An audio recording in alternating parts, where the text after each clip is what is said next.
œuvre d'art et simple représentation.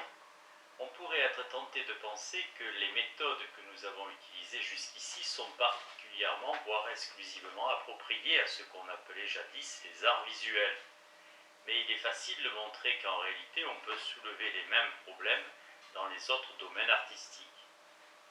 En effet, on peut non seulement choisir des objets matériels qui sous-déterminent des œuvres d'art distinctes appartenant à un même genre, mais grâce aux options réalisées par l'avant-garde, il est même possible d'imaginer que des œuvres faisant partie de genres différents, aussi divers que la peinture, la musique ou la fiction, aient la même réplique matérielle. Imaginons le cas d'une entité qui, en l'absence d'une interprétation et d'une identification artistique, serait considérée tout simplement comme un banal exemplaire de l'annuaire téléphonique de Manhattan pour 1980. Notre entité ressemble jusqu'au plus petit détail au pesant volume qu'on envoie aux abonnés de ce quartier. Pourtant, il s'agit d'une œuvre d'art. En lui accordant ce statut, je voudrais souligner que le genre artistique auquel elle appartient n'est pas évident d'entrée de jeu et que les critères d'appréciation peuvent être différents selon la manière dont nous répondons à cette question de l'appartenance générique. Il peut s'agir d'une sculpture en papier, d'un portfolio de gravure, d'un roman, d'un poème, voire d'une partition musicale de Luciano Berio, se servant d'un système de notation inédit et dans laquelle les noms doivent être chantés.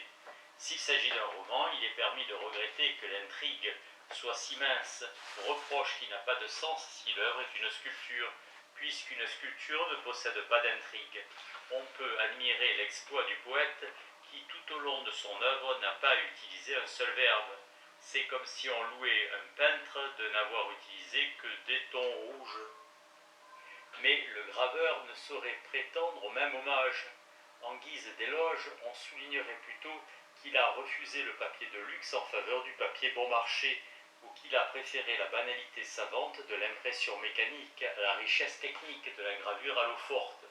Cet éloge est d'ailleurs transgénérique, puisqu'il serait applicable tout aussi bien à une œuvre de poésie concrète, et on pourrait continuer ainsi en passant d'un genre à l'autre.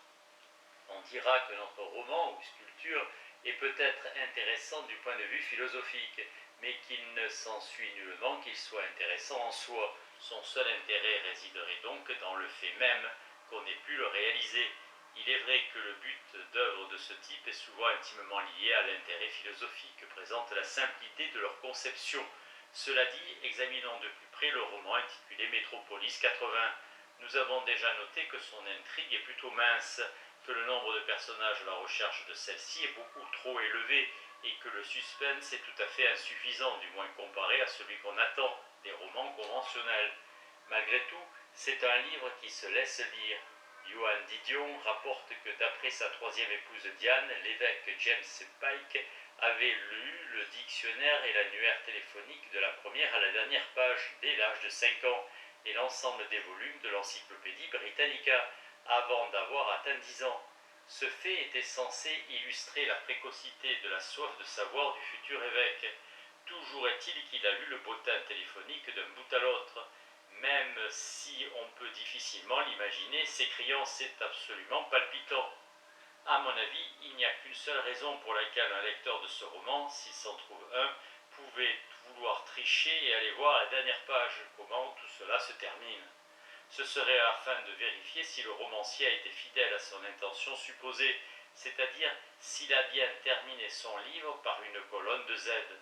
On serait évidemment surpris de trouver des M à la dernière page, de même que nous sommes étonnés dans d'autres romans s'il s'avère que le coupable était le jardinier plutôt que le maître d'hôtel, ou si l'héroïne féministe opte finalement pour le mariage, plutôt que pour l'épanouissement de soi à travers la poterie.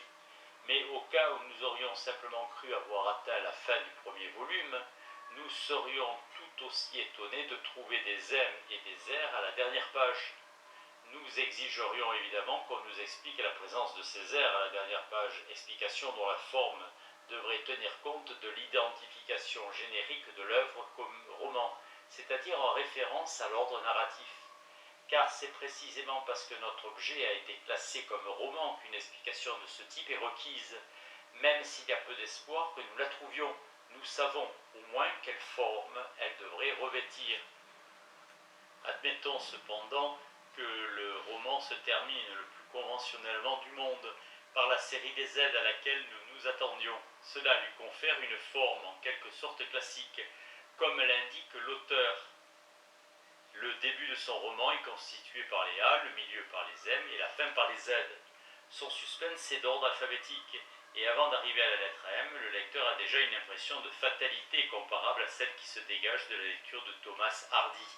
Il est émerveillé par la volonté narrative inébranlable de l'auteur qui, inflexible, poursuit sa voie, passant aux N comme poussé par une nécessité absolue, pour en arriver ensuite au O et au P. L'auteur concède que son livre n'a pas d'ingrédients romantiques et évite les descriptions, mais ce ne sont là que des excroissances bourgeoises qu'il est heureux d'avoir sacrifiées à la création d'une pièce d'art pur, un roman absolu relevant de la narrativité abstraite. Hélas, un collègue du domaine des sciences politiques lui fait remarquer qu'il n'a pas réussi à se débarrasser d'un certain esprit conservateur. Il a choisi un format classique. Il s'est assujetti au temps narratif et peut-être même à une conception linéaire de l'histoire, typiquement bourgeoise. Qui sait si la structure temporelle du passé, du présent et de l'avenir, comme ces corrélats littéraires que sont le commencement, le milieu et la fin, ne possèdent pas des déterminations profondément économiques. Piqué à vif par ces objections, notre auteur réagit sur le champ. Il réécrit l'œuvre en désalphabétisant les pages pour, d'après ses propres mots, détruire les derniers vestiges d'une culture artistique pourrie. Lisez-le à votre guise, nous conseille-t-il. Le commencement se situe là où vous commencez et la fin là où vous terminez. Il a donc inventé la fiction participationnelle et en ce moment il s'attache à désalphabétiser Dunn Street et Bradstreet.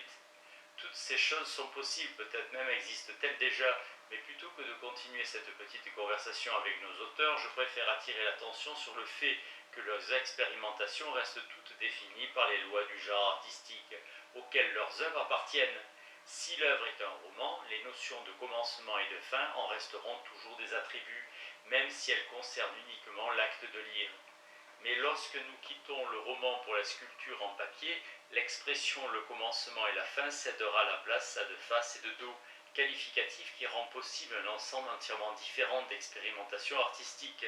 Évidemment, il existe des sculptures narratives et la question de savoir quelle histoire est racontée est donc pertinente à propos d'œuvres appartenant à des genres artistiques différents, même si les romanciers et sculpteurs abstraits s'indignent contre tout relent de narrativité et lui opposent un refus absolu. Quoi qu'il en soit, dans le cas d'un roman ou d'une sculpture, l'absence de narrativité n'a pas la même signification que lorsqu'il s'agit de l'annuaire téléphonique de Manhattan.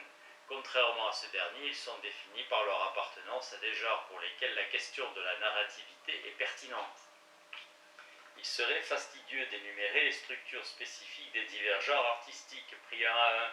J'y fais simplement référence afin de spécifier les frontières logiques qui délimitent les différents champs des expérimentations artistiques possibles, et parce que l'artiste avant-gardiste se doit d'explorer ces frontières pour voir dans quelle mesure il ou elle peut créer une œuvre qui reste à l'intérieur d'un champ générique donné, alors même qu'elle ne présente pas tous les traits qui sont censés le définir.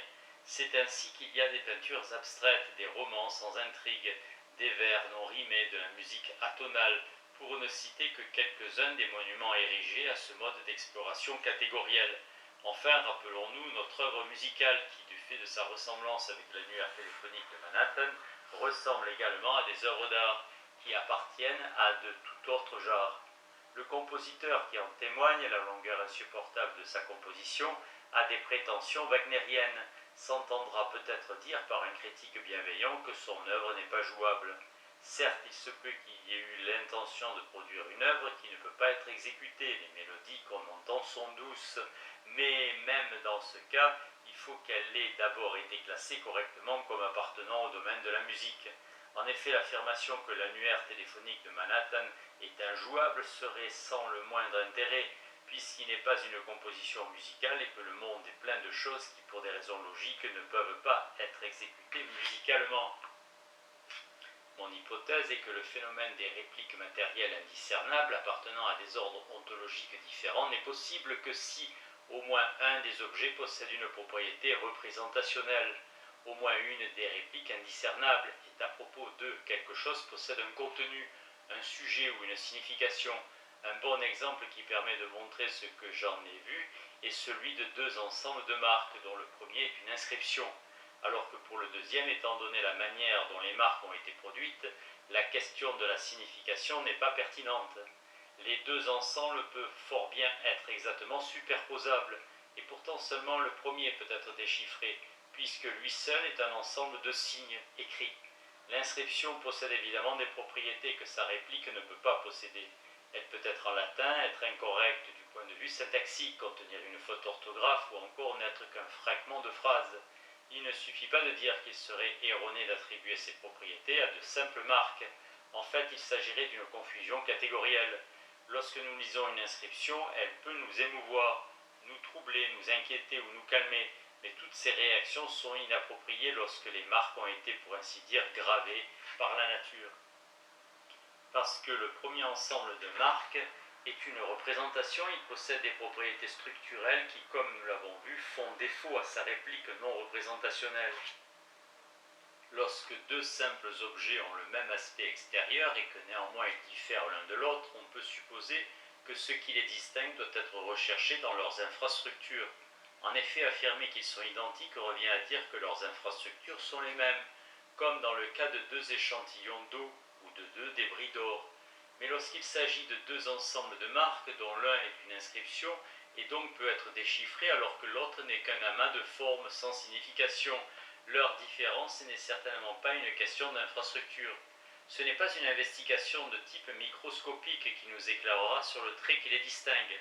Les structures de l'inscription lui sont pour ainsi dire imposées de l'extérieur, en ce sens qu'elles dépendent de sa localisation dans un système représentationnel.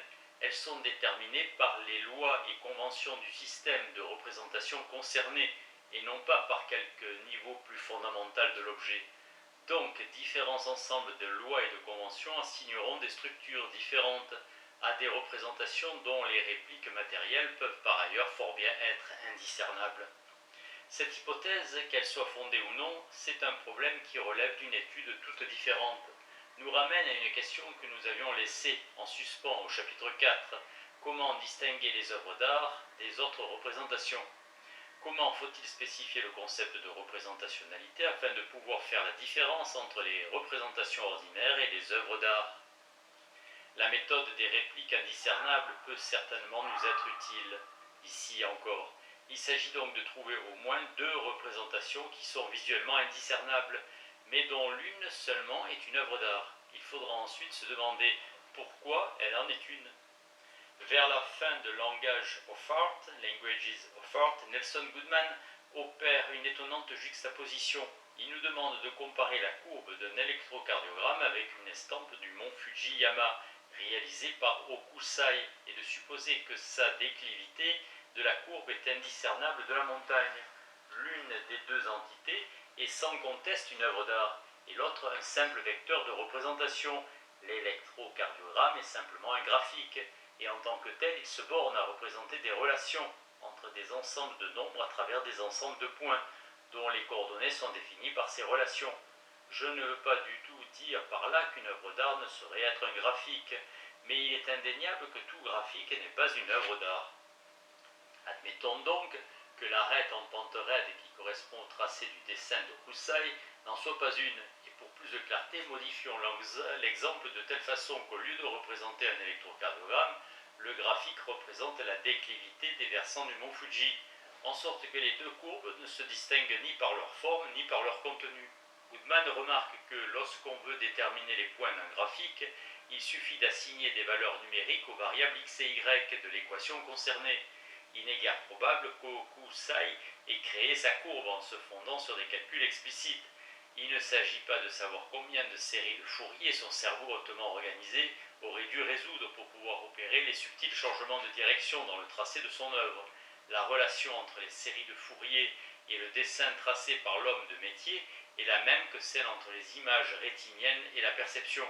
Hokusai a eu sans doute aussi peu conscience de ce qui se passait dans son cerveau que nous de ce qui se passe dans nos yeux. On peut imaginer que, fidèle à l'idiome fruste de la mystique artistique, il aurait dit « je dessine ce que je vois ». On peut applaudir Goodman lorsqu'il fait intervenir des considérations historiques pour essayer de distinguer les deux courbes, mais cela ne résout en rien la question philosophique de savoir pourquoi seulement l'une des deux est une œuvre d'art. Le problème devient encore plus brûlant si on imagine le cas d'un artiste qui se proposerait de bannir la dextérité manuelle, le tracé synaptique, la manière et la sensibilité grâce auxquelles Hokusai s'est distingué comme maître et qui se proposerait d'élaborer un schéma artistique, accessible à tous. Il fait donc appel à la géométrie analytique, établit un diagramme des points géométriques qui définissent les versants du mont Fuji et les relie ensuite par un dessin dont le caractère mécanique correspond précisément au but recherché, qui est entre autres de débarrasser l'art de toutes ces balivernes sur la prétendue collaboration de la main et de l'œil. Je suis prêt à reconnaître qu'il a réalisé un dessin, bien que les procédés ne soient guère académiques. J'admets même qu'il s'agit d'une œuvre d'art, cependant je refuserai peut-être cette qualification à une courbe dessinée selon les mêmes principes, mais commandée par exemple par l'Institut japonais pour la sauvegarde du profil antique du Fujiyama.